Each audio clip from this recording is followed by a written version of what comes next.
اس میں کئی قصے نکلتے ہیں. اس آواز کو اللہ نے ہوا کے ذریعے سے سلیمان علیہ السلام کو پہنچایا. اے سلیمان دیکھو میری چونٹیاں کیا کریں، اے سلیمان دیکھو ہوا تمہارے لیے کتنی مسخر ہے. سلیمان علیہ السلام سن کر ہنسنے لگے اور وہ چونٹیاں گئیں. ایک چینٹی نے اپنے قبیلے، چونٹیاں چھوٹا سا جانور ہوتے، کتنے مرتے رہتے ہیں، کتنے کھائے جاتے ہیں، کتنے جانوروں کی وہ خوراک ہے. ایک چینٹی نے اپنے اس خاندان کو بچانے کے لیے یہ الفاظ اللہ کو اتنے پسند آئے کہ اللہ نے اس کی اپنے قوم کی ہمدردی کے الفاظ کو آخری نبی، سب سے بڑے نبی، سب سے بڑی امت کی سب سے بڑی کتاب کی آیات بنا کر اتار دیا.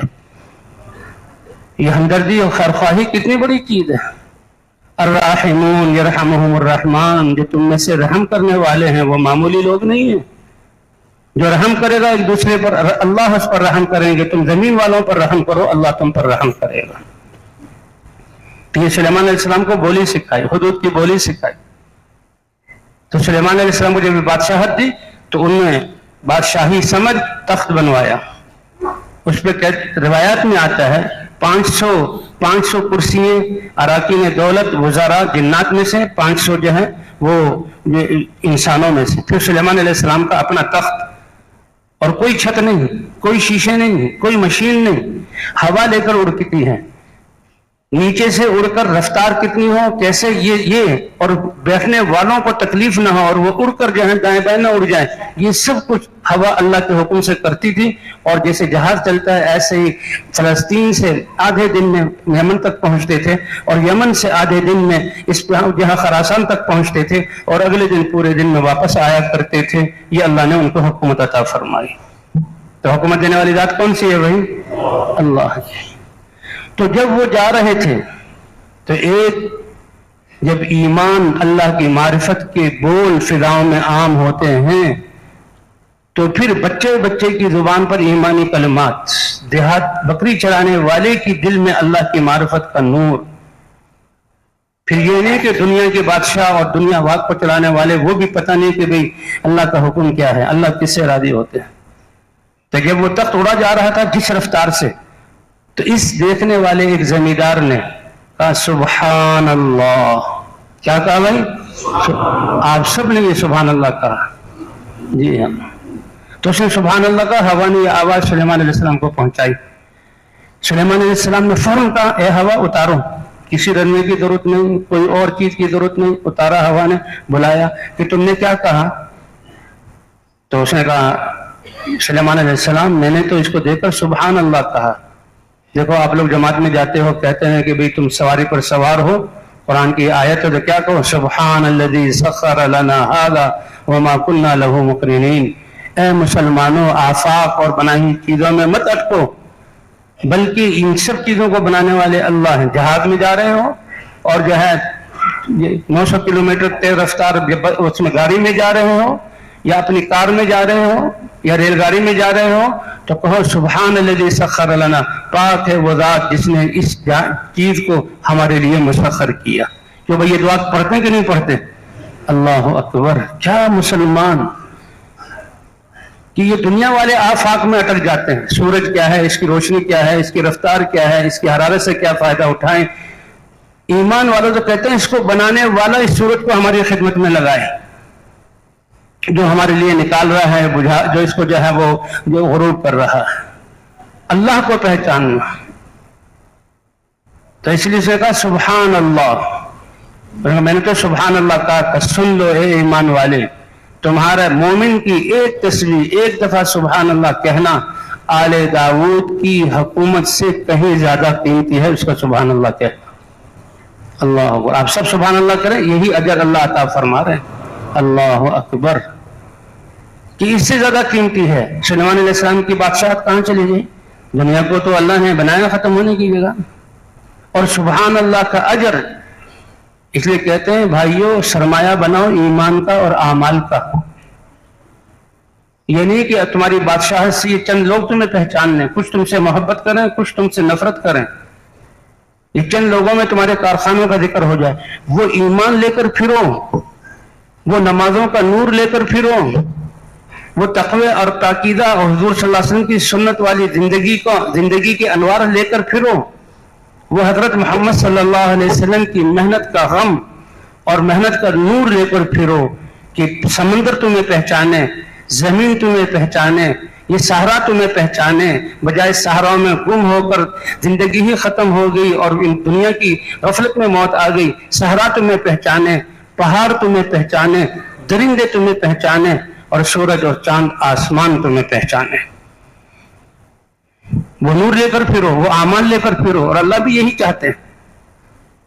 تو بھائیو, زندگی ایک دفعہ ملی ہے اور دوبارہ نہیں ملے گی. سب سے قیمتی سرمایہ یہ جو ہے اللہ نے وقت دی, زندگی کا ٹائم دیا ہے. اور کس لیے دیا ہے؟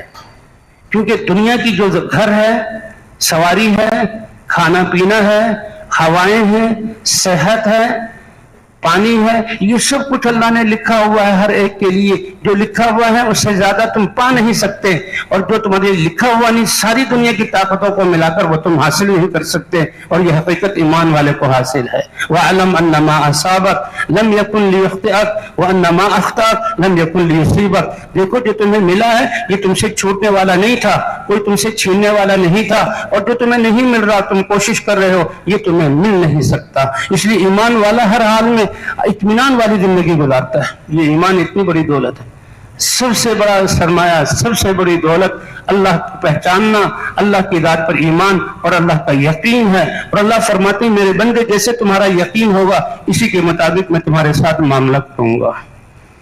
کیوں بھائی؟ تو دلوں کا یقین بنانے کی ضرورت ہے کہ نہیں ہے؟ اللہ اکبر. فَأَصَّدَّقَ وَأَكُن مِّنَ الصَّالِحِينَ. اللہ چند گھڑیاں مل جائیں تو جتنا مال ہے وہ صدقہ کر دوں گا, اور کوئی لمحہ تیری نافرمانی میں نہیں گزاروں گا, تیری اطاعت کروں گا. اللہ فرماتے ہیں جب موت کا وقت آ گیا, وَلَن يُؤَخِّرَ اللَّهُ نَفْسًا إِذَا جَاءَ أَجَلُهَا وَاللَّهُ خَبِيرٌ بِمَا تَعْمَلُونَ. اب ایک سانس زیادہ نہیں ہو سکتا, اور اللہ کو پتا ہے کہ تم کیا اعمال لے کر اللہ کے پاس حاضر ہو رہے ہو. بڑی عمر والے بیٹھے ہوئے ہیں, اکثر نوجوان بیٹھے ہوئے ہیں. یہ نوجوانی کی سانس یہ اللہ کو بہت پسند ہے. جوانی کی توبہ اور دین کی طرف لوٹنا اور دین کی محنت کرنا, اس کی برابری کوئی چیز نہیں کر سکتی. اس لیے جوانی میں اللہ کی طرف رجوع کرے. اس لیے پوری عمر کے بارے میں پوچھا جائے گا, ایک ایک سانس کے بارے میں پوچھا جائے گا, اور اس سانس میں ہر دیکھنے کا ان السمع والبصر والفؤاد کل اولئک کان عنہ مسئولا. تمہارے کان کا ایک ایک سننا اللہ پوچھیں گے, بتاؤ کس لیے سے تم نے سنا. اور تمہارے آنکھ کا ایک ایک دیکھنا پوچھا جائے گا, بتاؤ کس لیے سے تم نے دیکھا اور کہاں میری دی ہوئی نظر کو استعمال کیا. اور تمہاری عقل اور دماغ کی تیزی پوچھی جائے گی, کیا کیا اسکیمیں اس کے ذریعے سے بنائی. اور پھر جوانی, پوری عمر کے بارے میں سوال کیا جائے گا, اور جوانی کے بارے میں خاص طور پر سوال کیا جائے گا کہ جوانی میں اللہ دیکھنا کامل, بچپن میں دیکھنا آہستہ آہستہ دیکھنا بڑھ رہا ہے, ہاتھوں میں طاقت آ رہی ہے, اور منہ میں دانت جو ہیں آ رہی ہیں, اور سننے کی طاقت بڑھ رہی ہے, اور انسان جو الفاظ سیکھ رہا ہے. اور جوانی میں ہر چیز آپ کی اللہ نے عطا کی ہے. تو اس جوانی کا سوال خود اللہ کریں گے, بتاؤ اس جوانی میں تم نے کیا کیا. اس لیے فرمایا جوانی کا میں توبہ کرنا یہ حضرات انبیاء کرام کا شیوا ہے. اس لیے فرمایا عرش کے نیچے جن عظیم لوگوں کو میں جگہ عرش کے سائے میں جگہ دوں گا, جبکہ انسانیت اپنے پسینے میں اور سوا نیزے پر سورج اور اس کی گرمی میں نفسا نفسی کر رہے ہوں گے. 7 قسم کے لوگ ایسے ہوں گے جن کو عرش کے سائے کے نیچے جگہ دوں گا.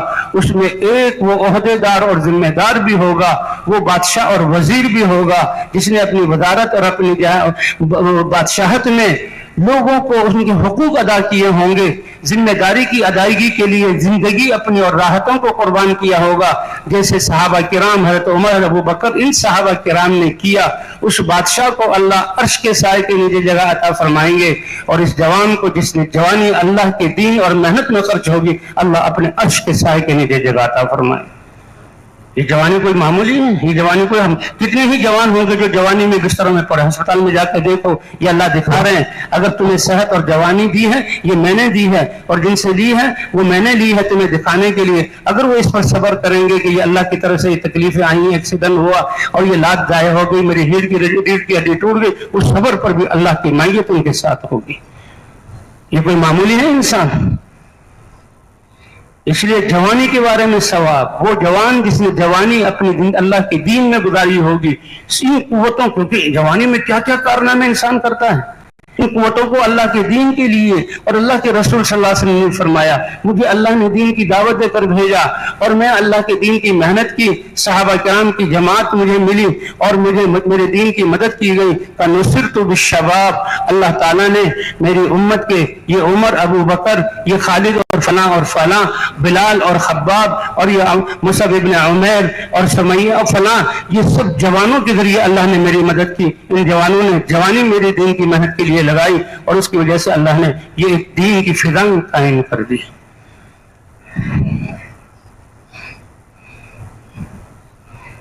تو بھائی یہ عمر بہت قیمتی ہے، یہ اللہ نے دی، یہ ایک ایک لمحہ قیمتی ہے. کبھی ختم نہ ہونے والی زندگی کی نعمتیں، وہ اس کا دار و مدار اس دنیا کی ایمان اور نیک اعمال پر ہے. اس لیے فرمایا کامیابی کے اسباب اللہ نے سب کو برابر دیے.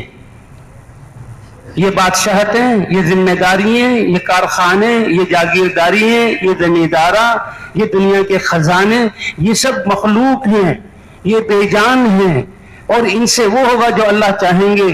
ان میں نہ کامیابی ہے نہ ناکامی ہے. اس لیے انتظام کے لیے سب کو، کسی کو زیادہ کسی کو کم. اے انسان، جو کامیابی ہے وہ تیرے دل کے یقین اور تیرے جسم کے استعمال پر میں نے دنیا آخرت کی کامیابی رکھی ہے. نبیوں کو نمونہ بنا کر بھیجا ہے، نبیوں کے مطابق اپنے جسموں کے اعضاء اور جو نعمت دی استعمال کر لو. وَمَن يُطِعِ اللَّهَ وَرَسُولَهُ فَقَدْ فَازَ فَوْزًا عَظِيمًا. جو اللہ اور اللہ کے رسول کی اطاعت کرے گا، اللہ جو اتنے بڑے ہیں وہ کہیں گے بڑی کامیابی لے گیا وہ انسان. تو تبلیغ کے ذریعے سمجھایا جا رہا ہے. انبیاء یہ سمجھاتے تھے انسانوں اپنی انسانیت کی حیثیت کو پہچانو، اور اے انسانوں، بادشاہوں، وزراء اور دنیا کی چیزوں کو پہچاننے کے بجائے اللہ کو پہچانو، اللہ کے احکام کو پہچانو اور زندگی کو اللہ کے حکم کے مطابق، نبی کے طریقے کے مطابق گزار لو. دنیا کے دھوکے سے نکل آؤ تو اللہ تمہیں کامیابی دیں گے. انبیاء جیسی ہستی یہ پہچانتے تھے.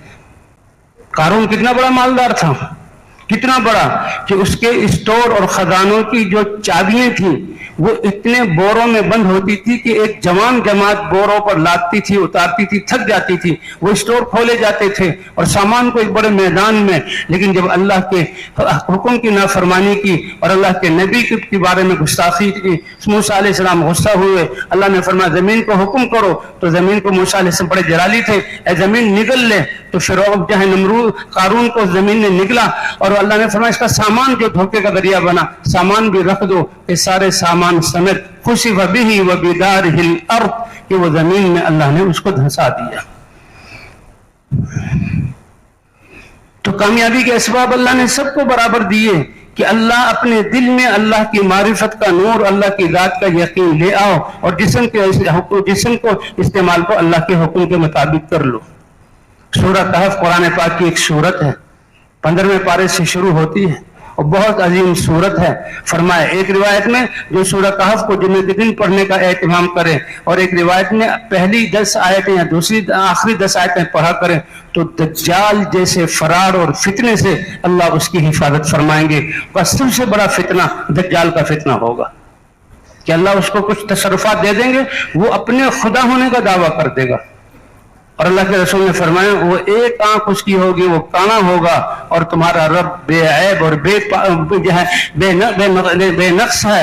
سبحان اللہ، اللہ تمام کمیوں سے پاک ہے. تو کہا یہ اتنی بڑی صورت ہے، اور اس سورج میں یہ خاص طور پر ذکر ہے وہ چند نوجوانوں کا ذکر ہے. چند نوجوان، یہ نوجوانی کتنی بڑی، اللہ کیسے قدر کرتے ہیں جوانوں کی. 6 نوجوان اصل میں کیا تھا کہ بادشاہ تھا اور اس کے وزراء تھے. بادشاہ اپنی بادشاہتی کہتا میں تمہارا نظام چلانے والا ہوں، تم سب میری مانو، میرے قانون پر چلو، مجھے بڑا مانو. اور اس کے لیے اس نے پوری حکومت کو قابو میں کیا ہوا.